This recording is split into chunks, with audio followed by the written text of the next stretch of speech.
السلام علیکم ورحمۃ اللہ وبرکاتہ۔ نحمده ونصلي على رسوله الكريم، اما بعد فاعوذ باللہ من الشیطان الرجیم، بسم اللہ الرحمن الرحیم۔ اما بعد فاعوذ باللہ من الشیطان الرجیم، بسم اللہ الرحمن الرحیم۔ آج ہم الحمدللہ اللہ کے فضل و کرم سے سورہ احزاب سٹارٹ کر رہے ہیں۔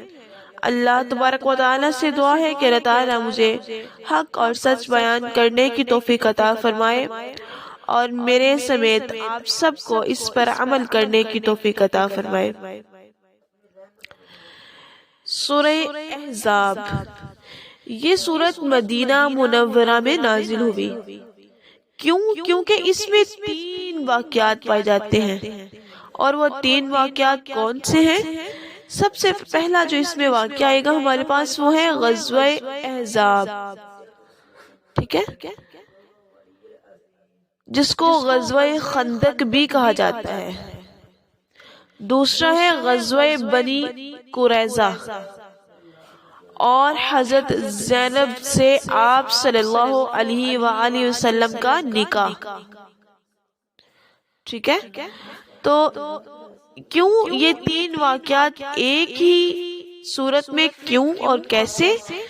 کیونکہ یہ وہ سب اسی سال میں پیش آئے، یعنی ایک ہی سال میں پیش آنے والے 3 واقعات کو اللہ تبارک و تعالیٰ کے نبی جناب محمد الرسول اللہ صلی اللہ علیہ وآلہ وسلم نے ایک ہی صورت میں ایڈ کر دیا، ٹھیک ہے۔ اب ہمارے پاس سورۃ نسائی کی ایک حدیث میں آتا ہے کہ حضرت ابی بن کعب سے روایت ہے کہ یہ سورہ بقرہ کے برابر کی آیت اور سورت تھی، یا سورہ بقرہ سے بھی بڑھ کر سورت تھی۔ اسی میں رجم کی آیت بھی پائی جاتی تھی، لیکن اس کی بہت سی دوسری آیتوں کے ساتھ یہ بھی اٹھا لی گئی۔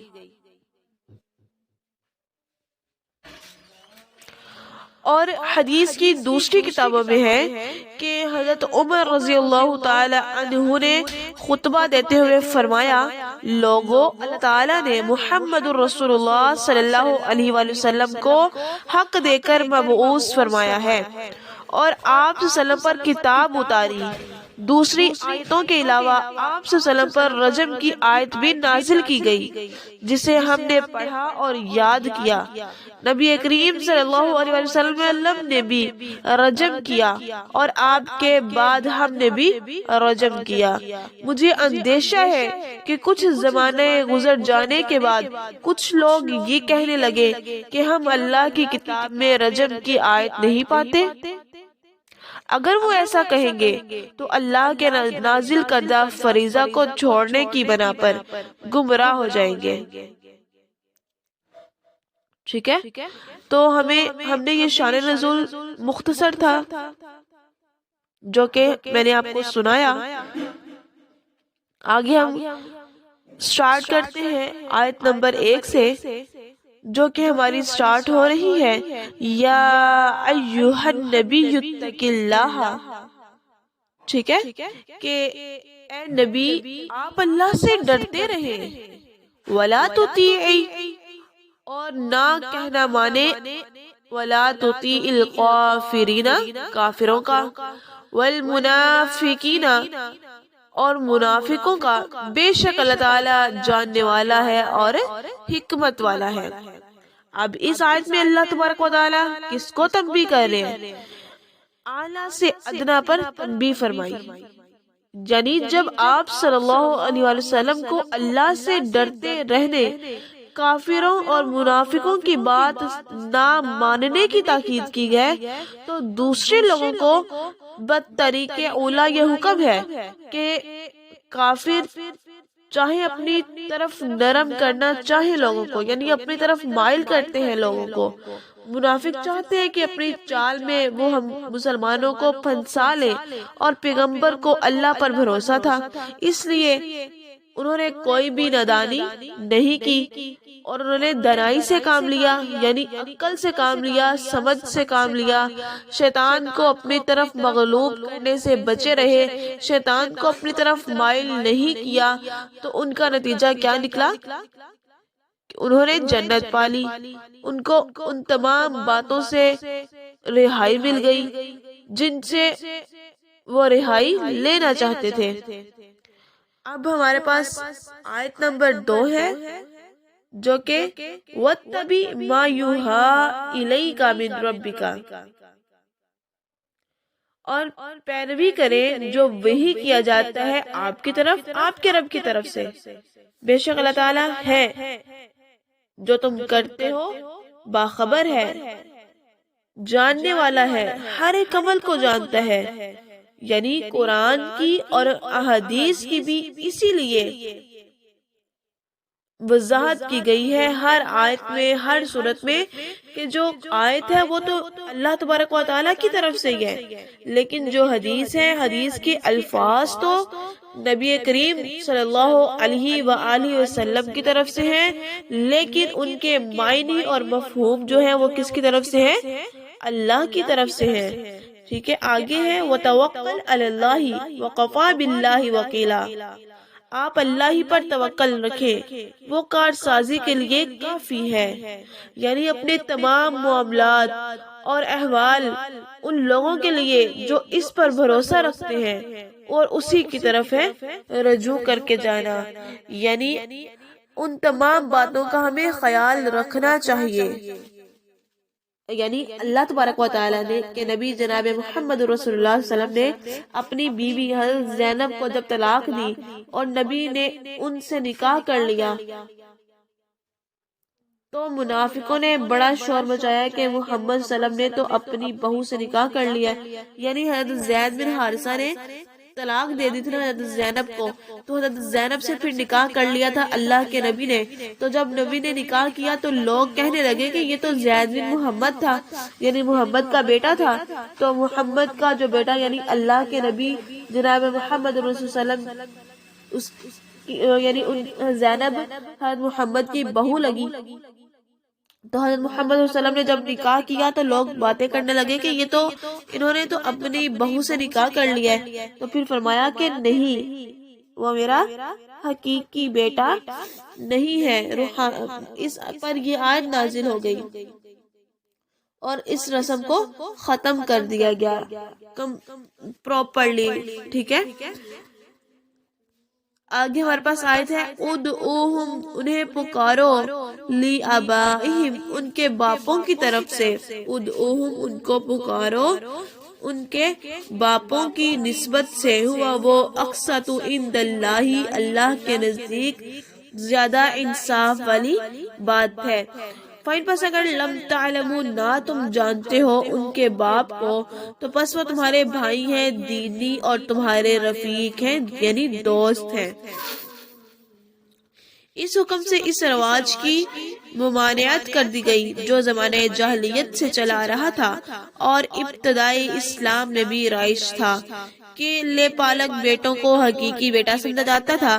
صحابہ اکرام بیان فرماتے ہیں کہ ہم زید بن حارثہ کو، جنہیں رسول اللہ صلی اللہ علیہ وسلم نے آزاد کر کے بھیجا، بیٹا بنا لیا تھا، زید بن محمد کہہ کر پکارا کرتے تھے۔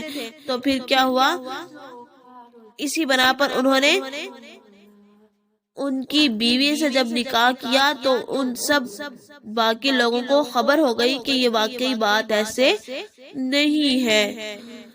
اور دوسری طرف پھر فرمایا کہ تم سے بھول چوک میں جو کچھ ہو جائے اس میں تم پر کوئی گناہ نہیں، البتہ گناہ وہ ہے جس کا تم ارادہ دل سے کرو۔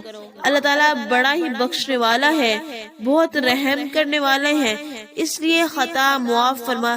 اللہ تبارک و تعالیٰ فرماتے ہیں کہ جس نے جھوٹ یا جس نے بلا عذر کوئی گناہ کیا تو اس کی معافی نہیں ہے اس وقت تک جب تک وہ معافی مانگ نہیں لیتا، اور جس نے گناہ کیا اور اس کو پتہ ہی نہیں کہ مجھ سے گناہ ہو گیا ہے، تو جب تک اس کو نہیں پاتا اس پر گناہ نہیں ہے۔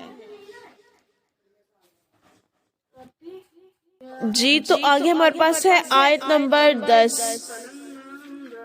آیت نمبر 10 میں اللہ تبارک و تعالیٰ فرماتے ہیں اِذْ جَاءُوكُم مِّن فَوْقِكُم وَمِنْ أَسْفَلَ مِنْكُم، جبکہ دشمن تمہارے پاس اوپر سے اور نیچے سے چڑھ آئیں، اور جبکہ ان کی جو آنکھیں وہ پتھرا گئی اور کلیجے جو ہیں وہ ان کے منہ کو آ گئے، اور اللہ تعالیٰ کی نسبت اس طرح طرح کے گمان کرنے لگے۔ اس سے مراد یہ ہے کہ ہر طرف سے دشمن آ گئے، اوپر سے، نیچے سے، غطفان سے، حوازن سے اور دیگر نجد کے مشرکین، اور نیچے کی سمت سے مراد ہے قریش اور ان کے اعوان و انصار۔ یہ مسلمانوں کی اس کیفیت کا اظہار ہے جس سے اس وقت دوچار تھے، یعنی ہنالک ابتلی المؤمنون وزلزلوا زلزلا شدیدا، مومن آزمائے گئے اور پوری طرح جھنجھوڑ دیے گئے۔ مسلمانوں کو خوف کی تال، بھوک اور محاصرے میں مبتلا کر کے ان کو جانچا پرکھا گیا تاکہ منافق الگ ہو سکے۔ ٹھیک ہے، آگے ہمارے پاس آیت ہے آیت نمبر 12۔ وائز، اور جب یقولو کہنے لگے منافقون منافق لوگ، والذین، اور وہ جن کے دلوں میں بیماری ہے، جو ہم سے وعدہ کیا ہے اللہ نے اور اس کے رسول نے مگر وہ دھوکہ ہے۔ اور اس وقت منافق اور وہ لوگ جن کے دلوں میں شک کا روگ تھا کہنے لگے کہ اللہ تعالیٰ اور اس کے رسول نے ہم سے محض دھوکہ فریب کا ہی وعدہ کیا تھا۔ ٹھیک ہے، آگے ہمارے پاس آیت ہے آیت نمبر 13۔ اور جب کہا ایک گروہ ان میں سے، اے یثرب مدینہ والو، کوئی جگہ نہیں ہے تمہارے لیے، لہذا تم لوٹ جاؤ اور اجازت مانگو ایک گروہ سے جو ان میں سے ہے نبیوں میں سے۔ کن لوگوں میں سے؟ نبیوں میں سے۔ اور وہ کہتے تھے کہ بے شک ہمارے گھر غیر محفوظ ہیں، حالانکہ وہ نہیں غیر محفوظ، اور نہیں چاہتے مگر فرارن دھوکہ، مگر فرار۔ انہی ایک جماعت نے ہانگ لگائی کہ اے مدینہ والو تمہارے لیے ٹھکانہ نہیں، چلو لوٹ چلتے ہیں۔ اور ان کی ایک جماعت یہ کہہ کر نبی سے اجازت مانگنے لگی ہمارے گھر غیر محفوظ ہیں، حالانکہ وہ کھلے ہوئے اور غیر محفوظ نہ تھے۔ ان کا پختہ ارادہ بھاگ کھڑے ہونے کا تھا۔ اور پھر فرمایا وَلَوْ دُخِلَتْ عَلَيْهِمْ مِنْ أَقْطَارِهَا، اور اگر داخل ہو جائیں ان پر من اقطارها اس مدینے والے، پھر وہ ان سے چاہا جائے فتنۃ فساد، اور اگر مدینے کی طرف سے ان پر لشکر داخل کیے جاتے پھر ان سے فتنہ طلب کیا جاتا تو یہ ضرور اسے برپا کر دیتے اور نہ لڑتے مگر تھوڑی مدت میں۔ پھر آگے ہے وَلَقَدْ كَانُوا عَاهَدُوا اللَّهَ، حالانکہ وہ عہد کر کے چلے تھے اللہ من قبلو اس سے پہلے، اور نہ پھریں گے پیٹھ، اور ہے اللہ کا وعدہ پوچھا جانے والا۔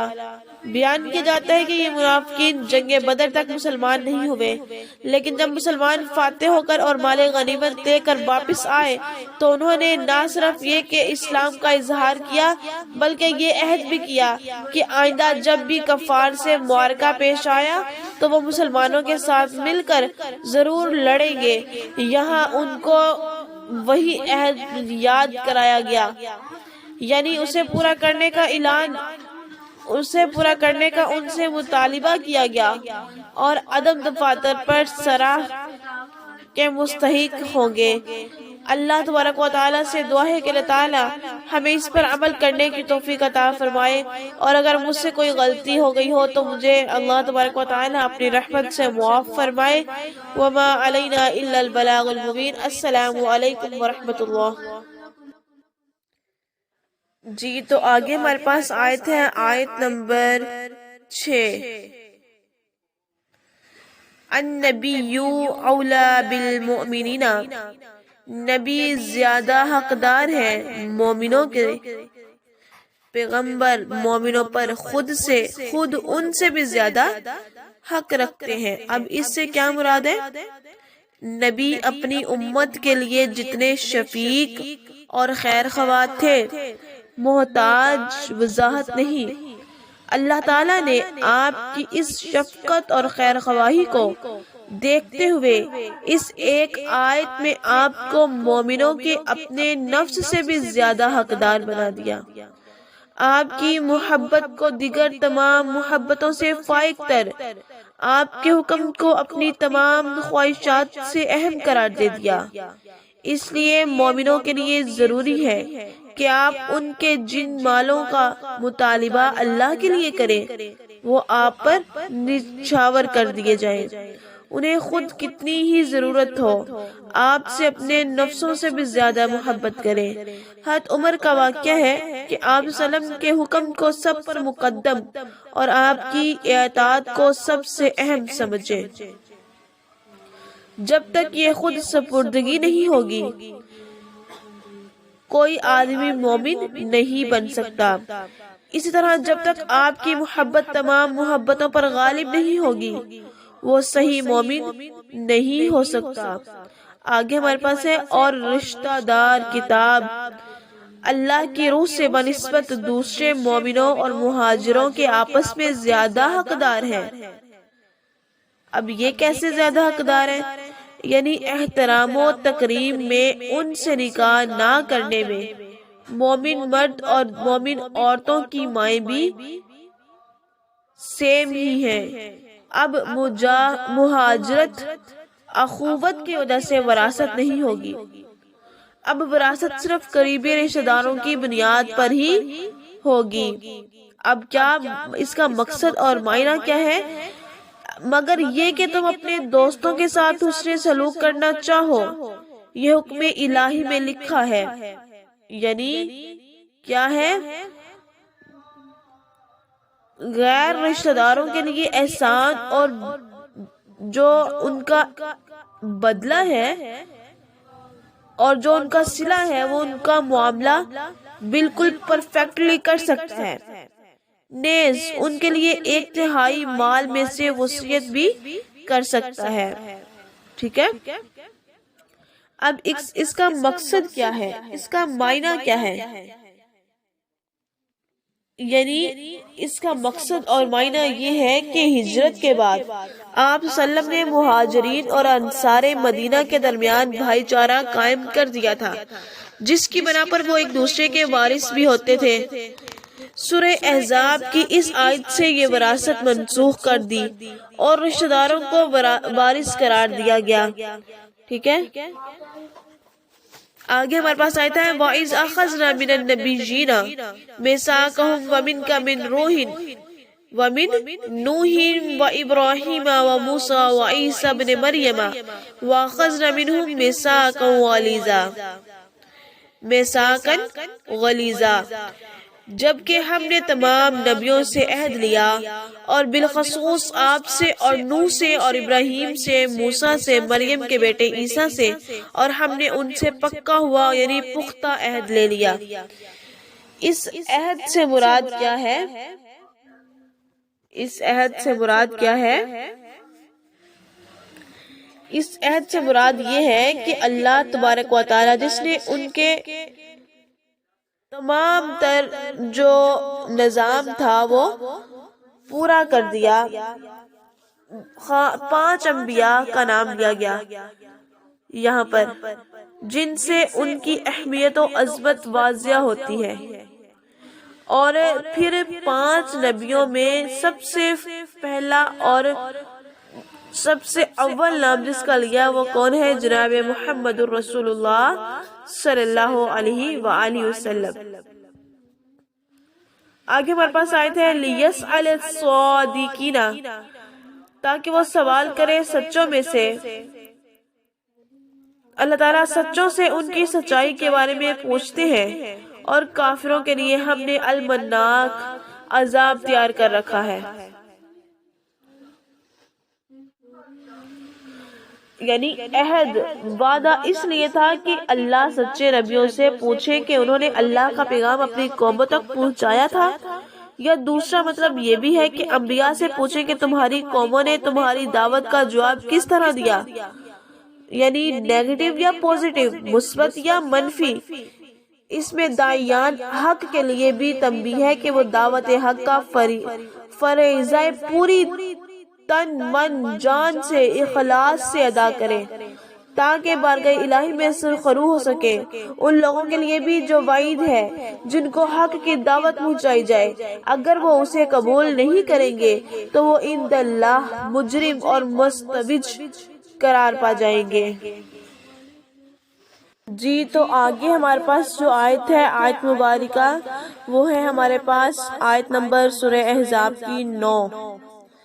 یا ایہا الذین آمنوا اذکروا اللہ، اے نبی ایمان والو، یا ایہا الذین آمنوا اذکروا نعمت اللہ، اے ایمان والو اللہ تعالیٰ نے جو احسان تم پر کیا ہے اسے یاد کرو، جبکہ تمہارے مقابلے کو فوجوں پر فوجیں آئیں گی، پھر ہم نے ان پر تیز آندھی اور ایسے لشکر بھیجے جنہیں تم نے نہیں دیکھا، اور جو کچھ تم کرتے ہو اللہ تعالیٰ سب کچھ دیکھنے والا ہے۔ ٹھیک ہے، اب یہ کیا ہے؟ یہ سورہ احزاب کی آیت نمبر 9 ہے، جس میں اللہ تبارک و تعالیٰ کیا ارشاد فرما رہے ہیں کہ ان آیات میں غزوہ احزاب کی کچھ تفصیل ہے جو کہ 5 ہجری میں پیش آیا۔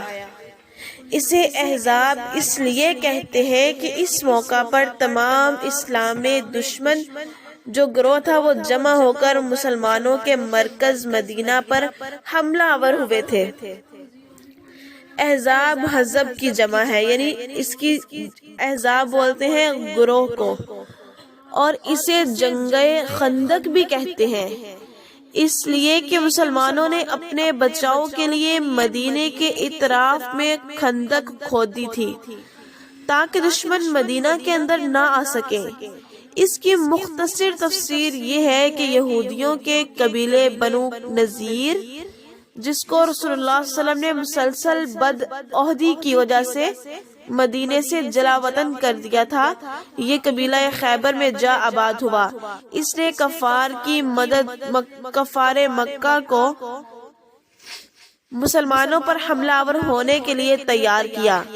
اسی طرح غطفان وغیرہ قبائل نجد کو بھی امداد کا یقین دلا کر آمادہ قتال کیا۔ یوں یہ یہودی اسلام اور مسلمانوں کے تمام دشمنوں کو اکٹھا کر کے مدینے پر حملہ آور ہونے میں کامیاب ہو گئے۔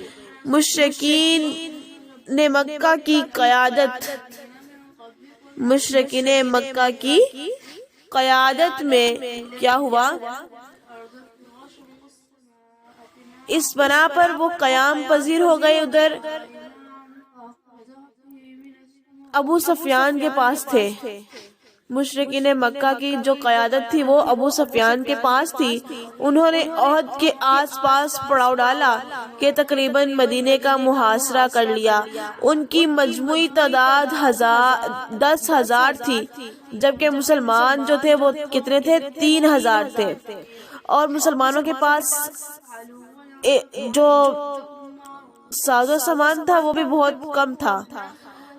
اور جنوبی رخ پر یہودیوں کا تیسرا قبیلہ تھا بنو قریظہ، جس سے ابھی تک مسلمانوں کا معاہدہ قائم اور وہ مسلمانوں کی مدد کرنے کا پابند تھے، لیکن اسے بھی بنو نذیر کے یہودی سردار حی بن اخطب نے ورغلا کر مسلمانوں پر کاری ضرب لگانے کے حوالے سے اپنے ساتھ ملا لیا۔ یوں مسلمان چاروں طرف سے دشمن کے نرغے میں گھر گئے، دشمن کے چاروں طرف دشمن ملڈلا گئے، اپنے ساتھ ملا لیا۔ یوں مسلمان جو تھے حضرت سلیمان فارسی کے مشورے سے خندق کھودی گئی، جس کی وجہ سے دشمن کا لشکر مدینے سے اندر نہیں آ سکا، مدینے کے باہر قیام پذیر رہا۔ مسلمان اس محاصرہ اور دشمن کی متحدہ یلغار سے سخت خوفزدہ تھے، اور کم سے کم اور زیادہ سے زیادہ 1 مہینے تک محاصرہ قائم رہا، اور مسلمان سخت خوف اور اضطراب کے عالم میں مبتلا تھے۔ بالآخر اللہ تبارک و تعالیٰ نے پردہ غیب سے مسلمانوں کی مدد فرمائی۔ ان آیات میں انہی سراسیمہ حالات اور امداد غیبی کا تذکرہ فرمایا گیا پہلے جنودن سے مراد کفار کی فوجیں ہیں اور آندھی کی شکل میں آئی جس نے ان کے خیموں کو اکھاڑ پھینکا، جانور رسیاں توڑ کر بھاگ کھڑے ہوئے، ہنڈیاں الٹ گئی، سب بھاگنے پر مجبور ہو گئے۔ یہ وہی ہوا ہے جس کی حدیث میں مثال ملتی ہے۔ بجنود تروحا سے مراد فرشتے ہیں جو مسلمانوں کی مدد کے لیے آئے۔ انہوں نے دشمن کے دلوں پر ایسا خوف اور دہشت طاری کر دی کہ انہوں نے وہاں سے جلد بھاگ جانے میں ہی اپنی عافیت سمجھی۔